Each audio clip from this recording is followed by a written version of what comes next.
Bismillahirrahmanirrahim. Assalamualaikum warahmatullahi wabarakatuh.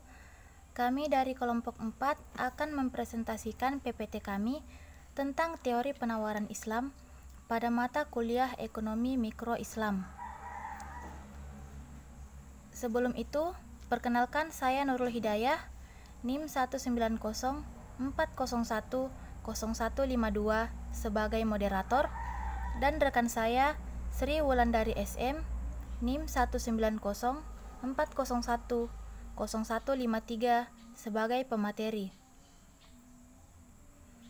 Adapun materi pertama akan dijelaskan oleh Saudari Sri Wulandari SM. Penawaran adalah banyaknya barang atau jasa yang tersedia dan dapat ditawarkan oleh produsen kepada konsumen pada setiap tingkat harga dalam suatu periode waktu tertentu. Menurut Winardi, penawaran adalah jumlah produk tertentu yang para penjual bersedia untuk menjualnya pada pasar tertentu dan pada saat tertentu. Menurut Lipsey, makin tinggi harga suatu produk, makin besar jumlah produk yang ditawarkan, dengan catatan faktor yang lain sama. Ada dua jenis-jenis penawaran, yaitu penawaran individu dan penawaran kolektif. Penawaran individu adalah penawaran dari penjual perseorangan untuk suatu barang di pasar. Sedangkan penawaran kolektif atau pasar adalah penawaran yang datangnya dari semua penjual yang ada di pasar untuk suatu barang. Selanjutnya, hukum penawaran. Semakin tinggi harga, semakin banyak jumlah barang yang bersedia ditawarkan, dan sebaliknya, semakin rendah tingkat harga, semakin sedikit jumlah barang yang bersedia ditawarkan. Hukum penawaran akan berlaku apabila faktor-faktor lain yang memengaruhi penawaran tidak berubah. Fungsi penawaran adalah fungsi yang menunjukkan hubungan antara harga dengan jumlah barang yang ditawarkan. Fungsi penawaran harus sesuai dengan hukum penawaran yang menyatakan bahwa bila harga barang naik, maka jumlah penawarannya bertambah, dan bila barang turun, maka jumlah penawarannya berkurang. Di sini teman-teman bisa melihat bentuk fungsi penawaran. Selanjutnya, saya Nurul Hidayah akan melanjutkan materi, yaitu faktor-faktor yang mempengaruhi penawaran. Faktor-faktor yang mempengaruhi penawaran yang pertama yaitu harga barang itu sendiri. Harga barang menjadi faktor utama besar kecilnya penawaran. Semakin tinggi harga barang, maka semakin tinggi pula penawaran yang dilakukan oleh konsumen. Yang kedua yaitu jumlah penjual atau produsen. Jika jumlah produsen suatu barang tertentu tinggi, maka jumlah penawaran terhadap barang tersebut juga akan tetap tinggi. Misalnya, jika suatu daerah menjadi sentra penghasil sepatu, maka penawaran sepatu di daerah tersebut akan tinggi. Yang ketiga yaitu bencana alam.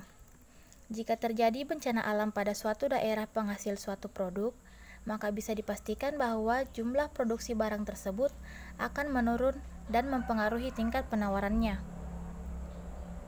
Yang keempat yaitu harga barang pengganti. Apabila suatu barang meningkat, maka penawaran terhadap barang pengganti akan mengalami peningkatan karena penjual akan menawarkan barang pengganti sebagai alternatif barang utama yang mengalami kenaikan. Contohnya, harga kopi meningkat menyebabkan harga barang penggantinya, yaitu teh, terlihat lebih rendah, sehingga penjual lebih banyak menjual teh. Yang kelima yaitu biaya produksi. Berkaitan dengan biaya yang digunakan dalam proses produksi, seperti biaya untuk membeli bahan baku, biaya untuk gaji pegawai, biaya untuk bahan-bahan penolong, dan sebagainya. Yang keenam yaitu kemajuan teknologi. Kemajuan teknologi sangat berpengaruh terhadap besar kecilnya barang yang ditawarkan. Adanya teknologi yang lebih modern akan memudahkan produsen dalam menghasilkan barang dan jasa. Selain itu, dengan menggunakan mesin-mesin modern, akan menurunkan biaya produksi dan akan memudahkan produsen untuk menjual barang dengan jumlah yang banyak. Dalam hubungannya dengan penawaran suatu barang, Kemajuan teknologi menimbulkan dua efek, yaitu produksi dapat ditambah dengan lebih cepat dan biaya produksi semakin murah sehingga keuntungan bertambah tinggi. Yang ketujuh adalah pajak. Pajak yang merupakan ketetapan pemerintah terhadap suatu produk sangat berpengaruh terhadap tinggi rendahnya harga. Jika pajak suatu barang menjadi tinggi, maka permintaan akan berkurang, sehingga penawaran juga akan berkurang. Yang kedelapan yaitu perkiraan harga di masa depan. Perkiraan harga di masa depan sangat mempengaruhi besar kecilnya jumlah penawaran. Jika perusahaan memperkirakan harga barang dan jasa naik, sedangkan penghasilan masyarakat tetap, maka perusahaan akan menurunkan jumlah barang dan jasa yang ditawarkan. Misalnya pada saat krisis ekonomi, harga-harga barang dan jasa naik, sementara penghasilan relatif tetap. Akibatnya, perusahaan akan mengurangi jumlah produksi barang dan jasa karena takut tidak laku. Selanjutnya, kurva penawaran. Kurva penawaran adalah representasi grafis dari hukum penawaran. Hukum tersebut menyatakan hubungan positif antara jumlah yang dipasok dengan harga produk.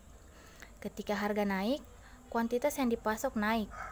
Sebaliknya, ketika harga turun, kuantitas yang dipasok juga turun. Pergeseran kurva penawaran bisa dilihat pada gambar sebelah kiri. Bentuk kurva penawaran dapat bergeser ke kanan jika jumlah barang yang diproduksi melimpah karena kemajuan teknologi atau karena laba yang diinginkan. Sebaliknya, kurva penawaran bergeser ke kiri jika jumlah produksinya menurun seperti yang ditunjukkan pada gambar di samping kiri. Sebagai contoh pada gambar ini, pada saat harga bakso 16.000, jumlah bakso yang ditawarkan adalah sebesar 160 mangkok. Titik C pada kurva penawaran. Ketika harganya naik menjadi 18.000, mengakibatkan bertambahnya jumlah bakso yang ditawarkan dari 160 mangkok menjadi 180 mangkok. Titik C pada kurva permintaan bergerak ke kanan ke titik B, dan seterusnya. Sementara itu, jika yang berubah adalah faktor ceteris paribus sebagai contoh teknologi, maka akan terjadi pergeseran kurva permintaan atau shifting. Bila teknologi meningkat, ditemukan teknologi baru yang semakin canggih yang memungkinkan produksi lebih banyak dan efisien, kurva penawaran bergeser sejajar ke kanan. Jika teknologi menurun, kurva penawaran bergeser sejajar ke kiri.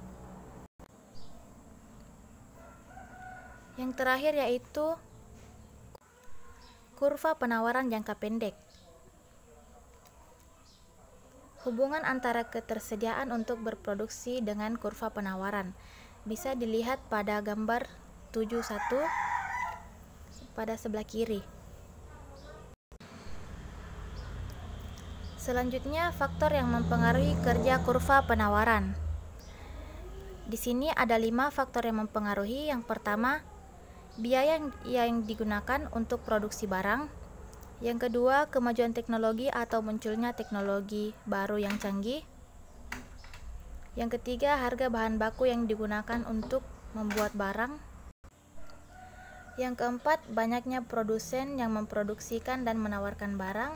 Dan yang terakhir yaitu laba atau keuntungan yang ingin diperoleh produsen atau penjual. Itulah tadi penjelasan dari kami. Semoga bermanfaat bagi kita semua. Terima kasih. Wassalamualaikum warahmatullahi wabarakatuh.